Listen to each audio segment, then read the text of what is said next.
Hello, Christopher Brent here, coming to you today with a musical podcast on the benefits of playing arpeggios. So maybe you are a pianist or a guitarist and you're working through your arpeggios and you're asking the question, how is this going to help? Well, I'm going to answer that for you today. I am a piano teacher, a music educator, and a pianist from Michigan here in the United States. And I give arpeggios to my students. And of course, when I was studying as a student, I had to learn arpeggios myself. So let's talk about the benefits. So what an arpeggio is basically when you're taking a chord, such as a major chord or a minor chord, and you're breaking up each individual note into a sweeping phrase up and down the keyboard, or if you're playing the guitar, up and down the fretboard, right? So if you're taking, for instance, a C major chord and you're going to make an arpeggio out of it, you're going to take the C, E, and the G, and you're going to break up the chord into individual notes and play a sweeping phrase ascending and descending on the instrument, going up and going down. So on the piano, sometimes you might do this just 2 octaves, you might do it 3 octaves, 4 octaves, and there's various ways you can do it. When students are first starting, they do what's called a cross-hand arpeggio, so they're doing it with their left hand first, then the right hand, then they're crossing over the top with the left hand and sliding the right hand underneath and so forth, and doing it with the cross-hand technique.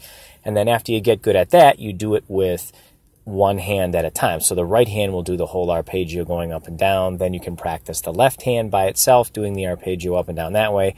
And then ultimately you can put the hands together and play the arpeggio going up and down the keyboard 4 octaves. And there's various ways to do this on the guitar.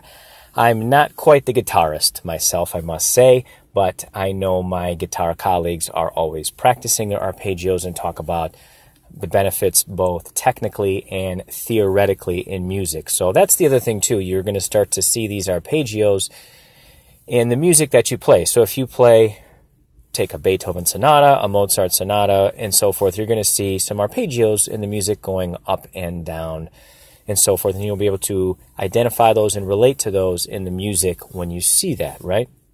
And then obviously, if you're playing the guitar, the more technical the music is, the more likely you'll see the arpeggios. So if you're playing kind of simple pop stuff, maybe on the guitar, you might not see the arpeggios showing up in such a virtuosic way compared to if you're playing maybe like jazz or blues or some sort of progressive rock. So that's the thing, right? What you get out of arpeggios is technique, along with the understanding of music theory and how arpeggios work in the context of music, but you're going to get a sense of technique. And that's going to help you be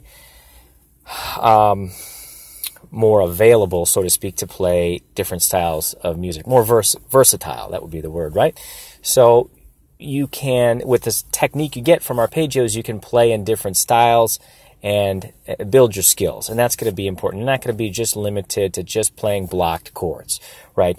I've seen interviews with different rock musicians over the years where they talk about like, well, I didn't really, do my arpeggios. I didn't really do the scales, and I never really, thought I needed to.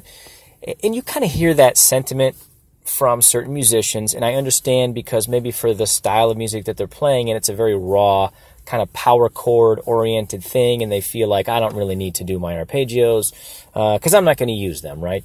And part of it, too, is just a little bit of rebellion against maybe some sort of curriculum or society or something, and that's part of your philosophy in which you make your music, and I get that. And if that's your thing, I guess, learning your arpeggios and scales aren't the thing for you. But the problem with that is if you're doing that, you're very limited to that style. And those musicians that I'm speaking of were kind of stuck in that zone. And that's how it was. And my thing is you want to be able to branch out and be versatile and move to different styles, right? Not just for your own understanding of music, but you can be marketable, especially if you're playing professionally.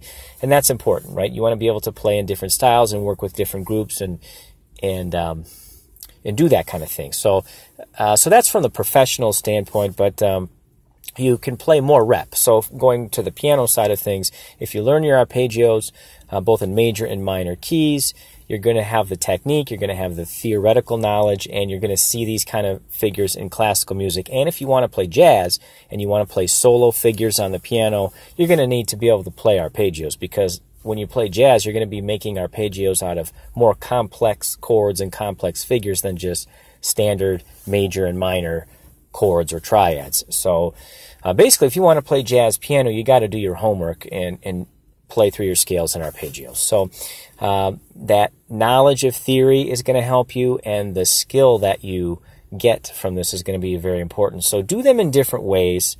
Play your arpeggios both legato and staccato on the piano.